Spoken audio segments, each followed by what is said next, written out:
dear friends, welcome to the class of the Sale of Goods Act 1930. Here we are going to do section 4. Section 4 is very important बच्चे. It is, you can say, the base of this act. अगर आपको section 4 की deeply knowledge पता है तो आप अच्छे से समझ जाएंगे कि सेल ऑफ गुड्स एक्ट जो है वो किस बेसिस पर बनाया गया. Okay, section 4 is about contract of sale. अब हम बात करते हैं कि सेक्शन 4 में क्या बोला गया बच्चे. यहाँ पर ये था कि जो हम सेल ऑफ गुड्स एक्ट में पढ़ने वाले हैं वो एक तरीके से एक कॉन्ट्रैक्ट होता है बिटवीन बायर एंड सेलर. तो इसमें क्या लिखा गया, a contract of sale of goods इसमें हम इंक्लूड करते हैं. और ये क्या होता है, it is a contract where seller transfers. एक क्या होता है, कॉन्ट्रैक्ट होता है जहां पर सेलर क्या करता है, सेलर ट्रांसफर करता है, ट्रांसफर्स, या फिर वो ट्रांसफर करेगा या एग्री टू ट्रांसफर. ठीक है, कुछ भी हो सकता है, या तो वो डायरेक्टली आपको साथ के साथ कुछ चीज दे या लेटर ऑन देने के लिए अभी वादा करे कि मैं आपको बाद में ये चीज पहुंचा दूंगा. That is property. So contract होता है वेयर सेलर ट्रांसफर्स और agree to transfer the property. किसको, property of goods to the, किसको दी जाती है, बायर को. एंड किस बेसिस पर दी जाती है, फॉर अ प्राइस. और ये सारा इक्वल्स टू में क्या बनाता है, sale contract, contract of sale. Right बच्चे. सो अगर आपसे कोई भी ये पूछेगा कि what section 4 says, section 4 states that a contract of sale of goods is a contract where seller transfers और agree to transfer the property in the goods to the buyer for a price. Right. अब यहाँ पर क्या है बच्चे, ये जो हमारा सेल का कॉन्ट्रैक्ट होता है ये बायलेटरल होता है. Means bilateral, there must be two parties. Then इसमें क्या बोला गया, आपका मेन चीज, a contract of sale of goods is a contract जहां पर सेलर ट्रांसफर करता है या एग्री करता है गुड्स किसको देने के लिए, बायर को, for a price. And this contract can be absolute और कंडीशनल. आपको ये चीज ध्यान में रखनी है बच्चे, कॉन्ट्रैक्ट जो हो सकता है वो एब्सोल्यूट भी हो सकता है और कंडीशनल भी हो सकता है.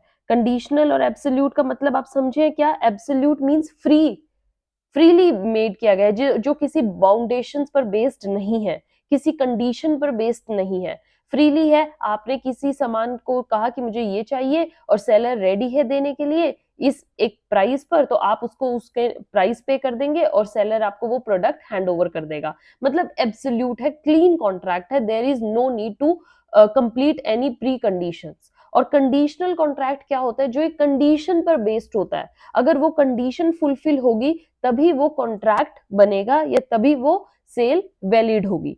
कंडीशन कुछ भी हो सकती है. सपोज कीजिए ऐसा हो सकता है कि बायर जो कहे कि मुझे ब्लैक और व्हाइट कार में से व्हाइट कार ही चाहिए और सेलर ये कह दे कि जी पहले मेरे पास एक कस्टमर आया हुआ है उसने व्हाइट का बोला हुआ, अगर वो मना कर देगा तभी मैं आपको ये व्हाइट दूंगा, लेकिन पहले उसकी विश पूरी होगी, मेरे को उसको देनी है. तो ये क्या है, कंडीशन पर बेस्ड है कि जो वो प्रीवियस कस्टमर है अगर वो लेने से मना कर देगा तभी सेकंड कस्टमर को वो प्रोडक्ट मिलेगा. तो ये क्या होगी, conditional. So contract of sale includes both type of contracts, absolute as well as conditional.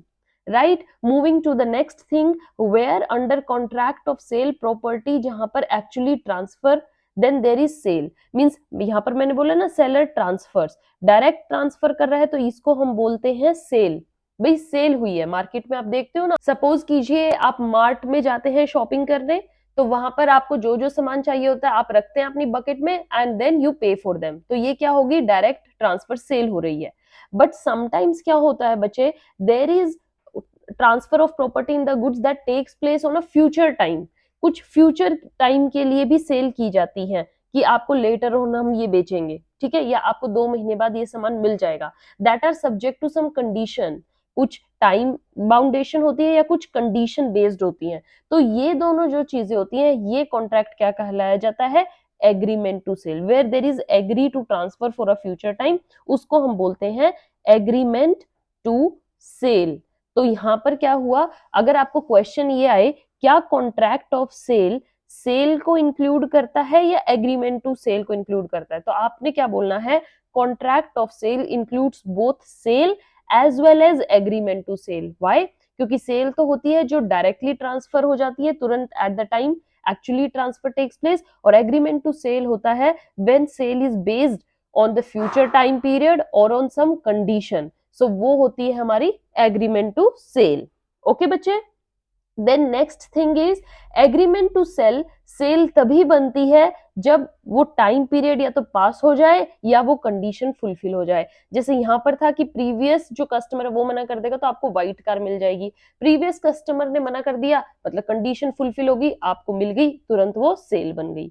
और यहाँ पर ये था कि आपने किसी को ऑर्डर दिया था, उन्होंने कहा था 2 महीने बाद आपका ऑर्डर बन जाएगा, ले जाइएगा। 2 महीने का टाइम पीरियड हुआ, आप गए अपना ऑर्डर लेने, ले आए, वो क्या हो गया, एग्रीमेंट टू सेल फिर से क्या बन गया, सेल बन गया। सो एग्रीमेंट टू सेल, सेल कब बनता है, या तो फ्यूचर टाइम पीरियड खत्म हो जाए या वो कंडीशन फुलफिल हो जाए, ये आपका सेक्शन 4 कहता है।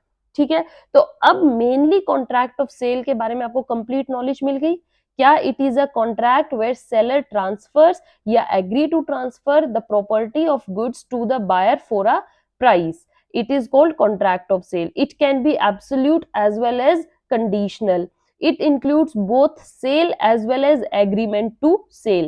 Agreement to sale कब agreement to sell agreement to sell कब सेल बनता है, when that future time passes और that condition fulfills.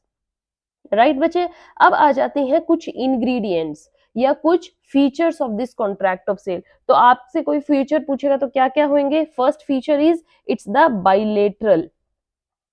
क्या होता है ये? बाइलेटरल कॉन्ट्रैक्ट होता है, मींस सिंगल पार्टी इसको नहीं बना सकती। बाइलेटरल कॉन्ट्रैक्ट में आपको एटलीस्ट 2 पार्टीज की जरूरत होती है। कॉन्ट्रैक्ट में हमने पढ़ा था ना 2 पार्टीज होनी जरूरी है। सो 2 पार्टीज क्या? There must be 2 distinct parties होनी चाहिए, अलग अलग होनी चाहिए। क्यों? क्योंकि एक रोल प्ले करेगी सेलर का और एक रोल प्ले करेगी बायर का। सेलर खुद भी तो बायर नहीं हो सकता ना, और बायर खुद तो सेलर नहीं हो सकता। So there must be 2 parties. One party will be the seller and the other party will be a buyer. So it defines buyer। मैंने आपको लास्ट सेशन में भी जब डेफिनेशन क्लोज किया था ना, बायर कौन होते हैं? A person who buys a particular product or agree to buy the goods, that is buyer। और seller कौन होता है?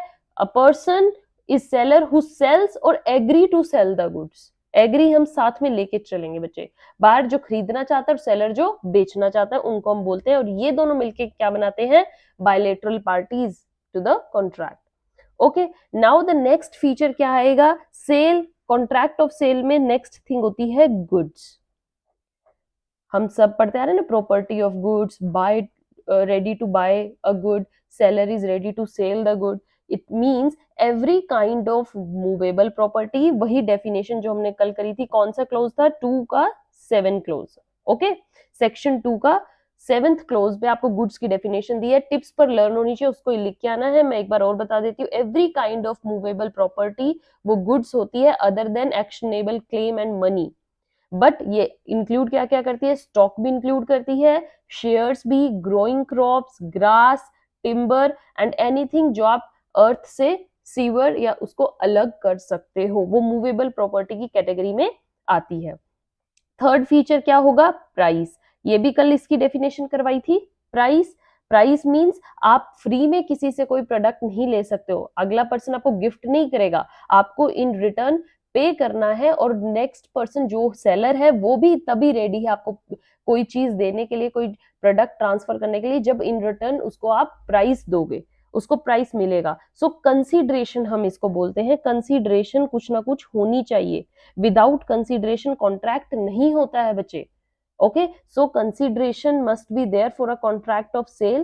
It is money and that is called price, where the property in goods is transferred किसी consideration पे based।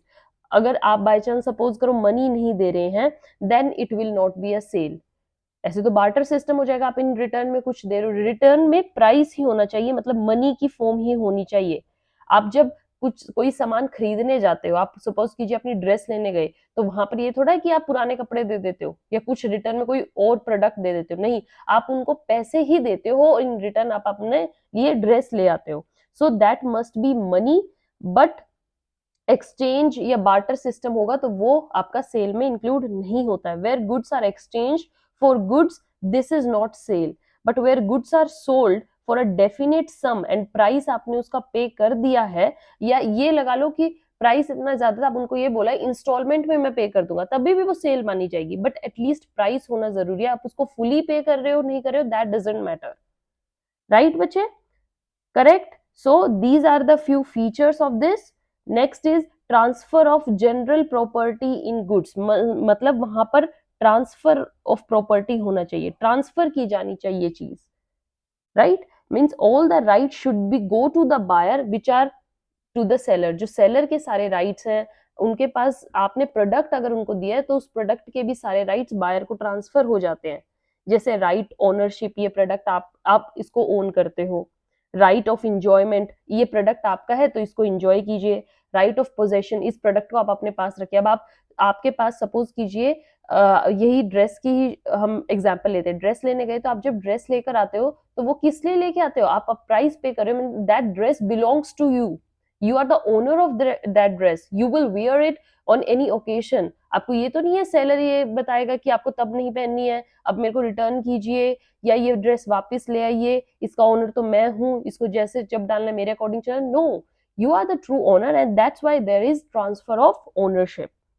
all the essential elements of valid contract, हमने contract act के जितने भी असेंशियल फीचर्स हैं वो सब कॉन्ट्रैक्ट ऑफ सेल में भी आएंगे। कॉन्ट्रैक्ट हम अच्छे से पढ़ेंगे बच्चे, ये अभी हमने स्टार्ट करना है, बट कॉन्ट्रैक्ट के जो फीचर्स होते हैं, means party should be major and जो फ्रीली कंसेंट होनी चाहिए, तो ये सब आपके यहाँ पर भी वैलिड होते हैं।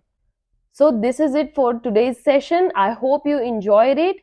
In next we will see what is the difference between sale and agreement to sell। इसको हम डिटेल में करेंगे क्योंकि बच्चे ये आपका क्वेश्चन theoretical एग्जाम्स में आता है, शॉर्ट में भी आ सकता है, लॉन्ग में भी आ सकता है। So you should get it. Till then keep studying, keep watching, keep following. Thank you.